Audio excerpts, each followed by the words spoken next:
अल्हम्दुलिल्लाहि वस्सलातु वस्सलामु अला रसूलिल्लाहिल करीम। अम्मा बाद फ़अऊज़ु बिल्लाहि मिनश शैतानिर रजीम। बिस्मिल्लाहिर रहमानिर रहीम। मोहतरम नाज़रीन कराम, मोहतरम भाइयों और बहनों, अस्सलामु अलैकुम रहमतुल्लाहि व बरकातुहू। अल्लाह पाक से दुआ है, अल्लाह पाक आप तमाम भाइयों की और तमाम बहनों की परेशानियां दूर फरमाए और अल्लाह पाक आपको कामिल सेहत और तंदुरुस्ती अता फरमाए। नाज़रीन, आज हम एक नए टॉपिक के साथ, एक नए नुस्खे के साथ, एक नई वीडियो के साथ हाजिर खिदमत हैं। आज का जो टॉपिक है वो है तिल के लड्डू बनाने का तरीका। तिल के लड्डू बनाने का तरीका क्या है और फिर इसके फवाइद क्या हैं। सर्दियों के हवाले से इसको बेहतरीन सौगात समझी जाती है, लेकिन बाज लोग इसलिए इसको नहीं खाते कि इसके मिजाज के बारे में नहीं पता, इसके फवाइद के बारे में नहीं पता, तो इसको इस्तेमाल करने से वो गुरेज करते हैं।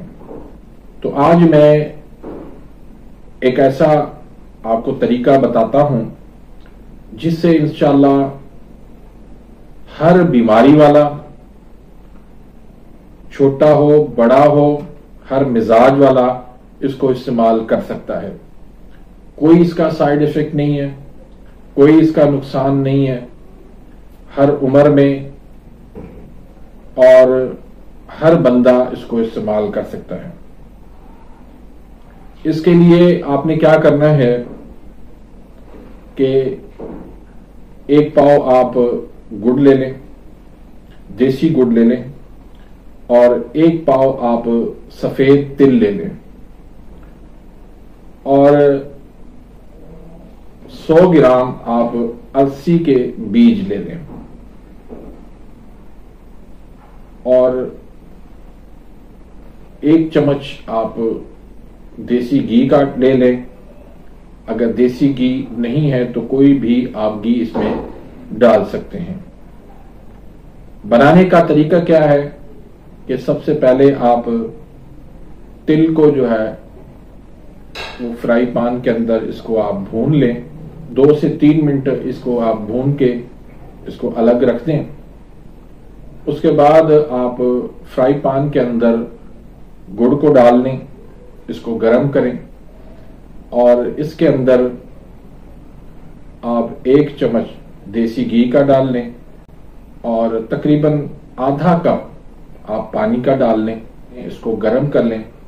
जब ये गर्म हो जाए और पिघल जाए गुड़, तो इसकी आप आंच जो है वो बिल्कुल स्लो कर दें और इसमें आप तिल जो आपने फ्राई करके रखे थे, भून कर रखे थे, वो आप इसके अंदर मिक्स कर लें।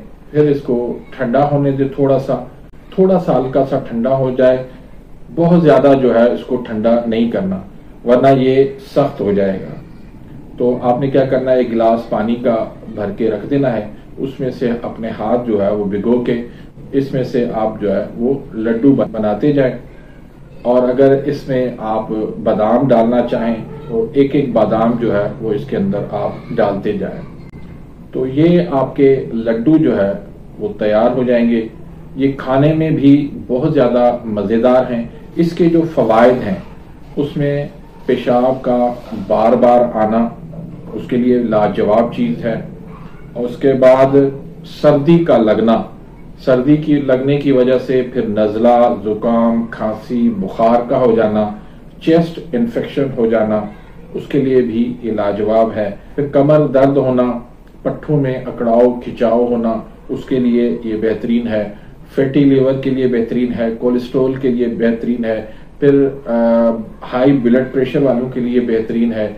दिल के जिनके मसाइल हैं, दिल की बीमारी है और दिल के वाल जिनके बंद हैं, उनके लिए भी ये बेहतरीन चीज है। इसके अलावा ये मर्दाना कमजोरी के लिए भी बेहतरीन है।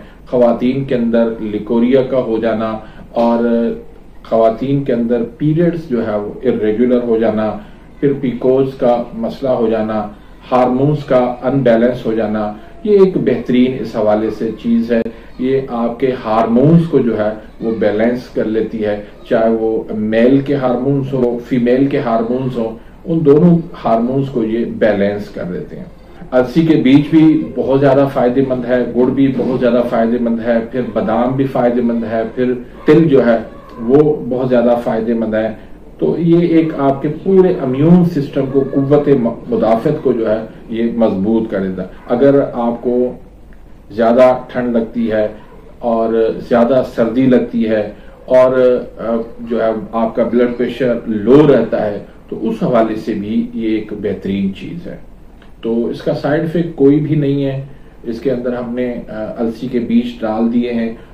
तो उम्मीद करता हूं कि आज की इस वीडियो से आप मुस्तफीद होंगे। अगर आप मेरे इस चैनल पे नए आए हैं या अभी तक आपने मेरे इस चैनल को सब्सक्राइब नहीं किया तो सब्सक्राइब कर दीजिए, बेल आइकन घंटी के निशान को प्रेस कर दीजिए ताकि मेरी हर आने वाली लेटेस्ट वीडियो का नोटिफिकेशन आप तक पहुंच जाए और आप मेरी वीडियो से मुस्तफीद होते रहें। अपनी दुआ में याद रखिएगा।